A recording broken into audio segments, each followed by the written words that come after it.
Perjumpaan yang sederhana. April, tahun pertama. Kota ini sedang dilanda gerimis tatkala jalan hidupku ditakdirkan untuk berubah selamanya. Adalah matamu yang pertama kali berbicara, menembus pertahananku secara membabi buta. Kau diamkan tanganmu di dalam jabatanku selama beberapa detik. Aku idamkan tanganku di dalam genggamanmu untuk selamanya. Segala keteraturan yang kubangun selama ini runtuh dalam sekejap. Padahal, perjumpaan kita begitu sederhana, tidak sedramatis kisah-kisah yang didongengkan para pujangga. Meski begitu, bagiku kau istimewa, melebihi apa yang mampu digambarkan susastra. Bahkan aku yakin kau bukan manusia biasa. Mungkin kau adalah malaikat yang sedang menyamar diturunkan bersama lusinan bom atom yang meledakkan dimensiku. Dan aku hanya bisa pasrah membiarkan perkenalan kita dimulai. Hei, jangan dulu pergi. Aku tidak ingin pulang ke rumah lalu berlama-lama menatapmu membeku di layar ponsel. Kau terlalu indah untuk kubiarkan berkeliaran di lini masa. Sudah, duduk saja di sebelahku hingga di penghujung zaman bila perlu. Aku tak akan keberatan. Jangan tanya kenapa, logika telah mati. Ajukan saja pertanyaan muluk itu pada jantungku yang berdebar saat tenggelam dalam senyumanmu, meski ku tahu senyumanmu untuk saat ini hanya basa-basi normatif. Tumbuh harapan dalam hatiku, berharap kelak dapat kutemui senyumanmu yang sesungguhnya. Dan jika tidak berlebihan, akulah orang yang membuatmu tersenyum. Kau pun pamit undur, menyisakan wangi yang pekat mewarnai udara. Tanpa mau bertanggung jawab, kau tinggalkan aku termabuk kesendirian. Jika kasmaran adalah narkotik, maka kau adalah bandarnya. Dan aku bagaikan pecandu yang rela menggadaikan jiwa demi menatap matamu sekali lagi. Sesuatu yang tumbuh diam-diam. Mei, tahun pertama. Setelah berkenalan kita kala itu, aku berharap segalanya akan kembali normal. Kau kembali ke langit, tempat semestinya bintang berada, dan aku kembali ke bumi, tenggelam dalam rutinitas. Hidupku selama ini sudah teramat tenang, dan aku tidak ingin secuil adegan perkenalan denganmu menjadi efek kupu-kupu yang merusak banyak rencanaku di masa depan.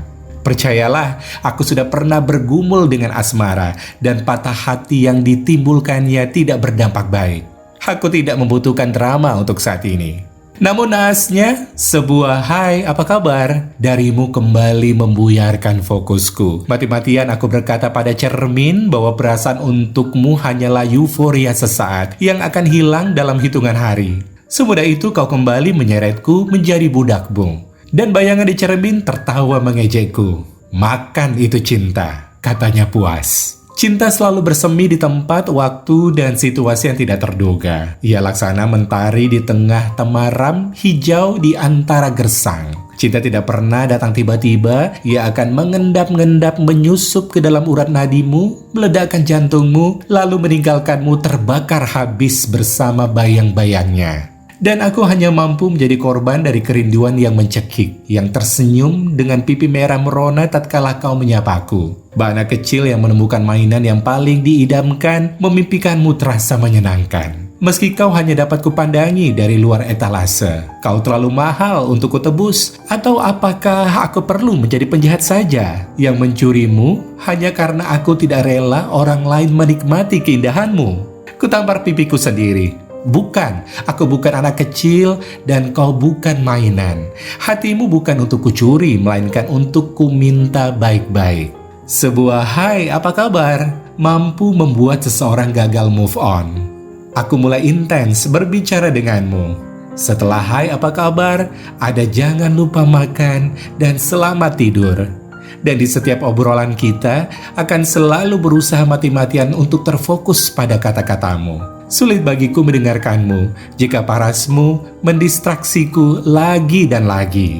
Kali ini aku tidak bisa mengelak. Aku yakin hanya hatiku sudah ada di genggamanmu, menjadi hak milik untuk kau rawat atau mungkin kau hancurkan. Namun tak perlulah aku berpikir terlalu jauh. Sekarang yang terpenting adalah mengatur siasat agar posisi kita berimbang. Aku pun harus bisa menggenggam hatimu. Karena entah kau sejauh langit atau sedekat langit-langit, bagiku kau bintang yang aku puja setengah mati.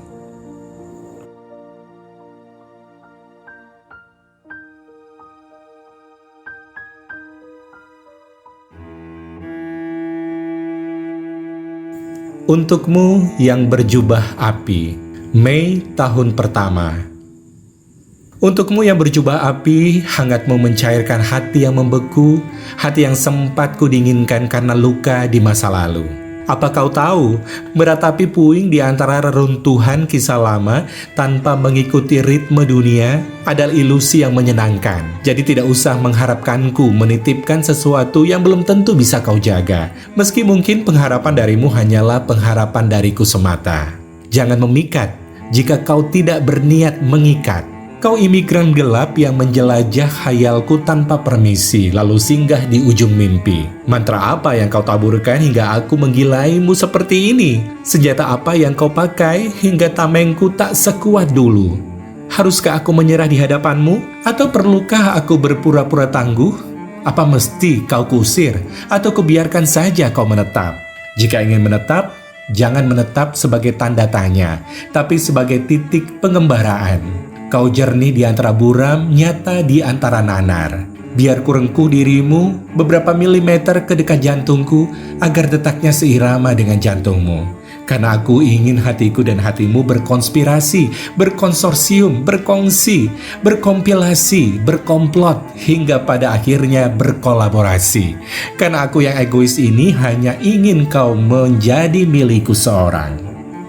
Untukmu yang berjubah api, ku harap hangatmu takkan padam, karena aku tahu aku pun tidak.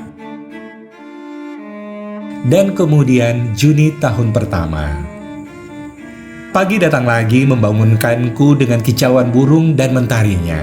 Hari yang berbeda, waktu yang berbeda, masa yang berbeda. Masih dengan perasaan yang sama yang menurut pesan darimu masuk ke dalam ponselku, sekedar selamat pagi akan jadi dua kata paling hebat untuk mengawali hariku. Ternyata tidak adanya. Buku yang tergeletak di sebelah pemutar musik sudah tiba pada halaman terakhir. Kata mereka, hidup ini harus seperti membaca buku. Kita tak akan bisa lanjut ke bab berikutnya jika terus terpaku di bab sebelumnya. Namun mengapa hidupku lebih mirip satu lagu yang sudah bersenandung ratusan kali di pemutar musik sedari malam, terus berputar balik tanpa pernah bosan ku nikmati kesenduannya. Lagi-lagi imajinasi mentertawakanku karena selalu berhasil menemuimu. Dalam realitas, kita berdua hanyalah dua orang yang berlari. Aku sibuk mengejarmu, kau sibuk menghindariku. Oh tenang, aku tidak lelah, justru aku menikmati prosesnya. Kemudian pagi kembali berganti malam, repetisi yang tidak lagi membosankan semenjak kau hadir. Mata coklatmu yang indah dicampur senyumanmu yang berseri tidak pernah gagal membuat jagat rayaku meledak menjadi jutaan kembang api. Sementara kata-katamu yang seadanya dan terkesan dingin adalah residu dari kembang api yang menghanguskan bumiku menjadi jelaga. Gelap. Lagi-lagi aku menantimu seperti menanti cahaya, tak menyerah walau langkahku melemah. Entah mengapa hatiku berkata, kaulah orangnya. Gemintang keras menyemangatiku terlalu jauh sorak-sorainya untuk kunikmati. Di sini sunyi, tanpa hingar-bingar. Entah mengapa hatiku berkata, kau akan datang. Kita sama-sama pemimpi. Kau mengejar impian dirinya. Aku menunggu impianku, dirimu. Entah mengapa hatiku berkata, kau pantas untuk semua pengorbanan.